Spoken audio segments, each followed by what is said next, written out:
Les Civic Tech en 2 minutes. Les Civic Tech, c'est quoi ?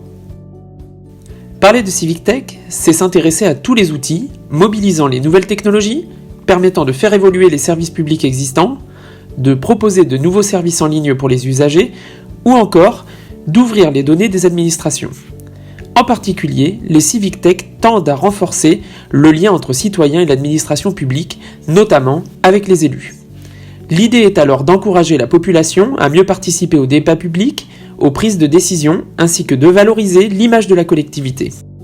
Les Civic Tech viennent ainsi s'hybrider avec d'autres formes plus présentielles de la démocratie et de la communication locale, comme le bulletin municipal, les conseils de quartier, ou encore les accueils physiques. Ainsi, la collectivité devient ouverte 24 heures sur 24 et 7 jours sur 7, en participant par exemple au débat public ou en donnant ses avis sur les services proposés. Les Civic Tech, pourquoi ? Les Civic Tech répondent à plusieurs enjeux importants pour les collectivités locales.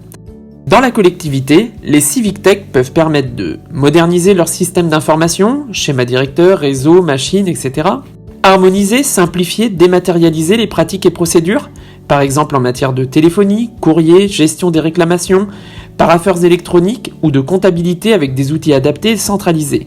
Réduire l'empreinte écologique à travers les économies de papier notamment, évaluer et rendre des comptes en s'appuyant sur des outils de mesure de satisfaction par exemple. Mettre en place un management transversal non hiérarchique. Dans la relation de la collectivité avec son environnement, les Civic Tech mettent en relation directement les usagers avec les services.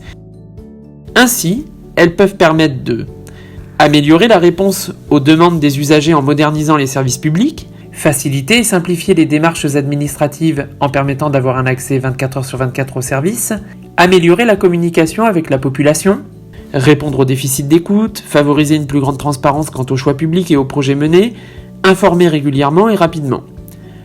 Amplifier la participation citoyenne, d'associer les usagers aux choix publics et à la simplification des procédures et outils, évaluer des services publics, ou encore de réduire les coûts d'accès à l'information.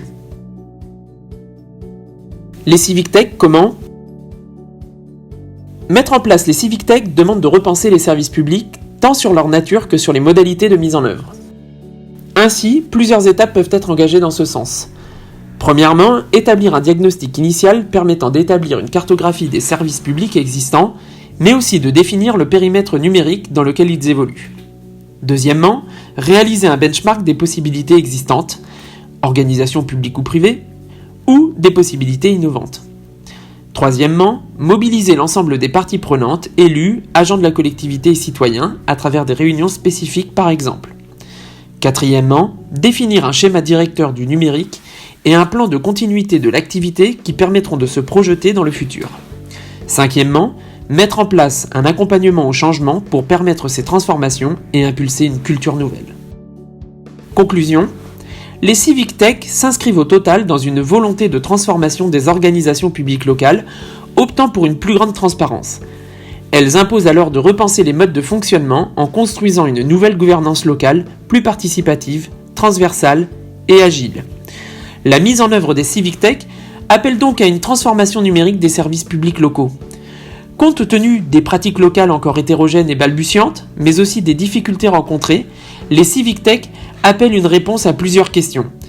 Quelles sont les voies d'innovation numérique dans la relation à l'usager ? Quelle est la place des acteurs locaux dans ces changements ? Le numérique génère-t-il proximité ou éloignement entre usagers et collectivités ?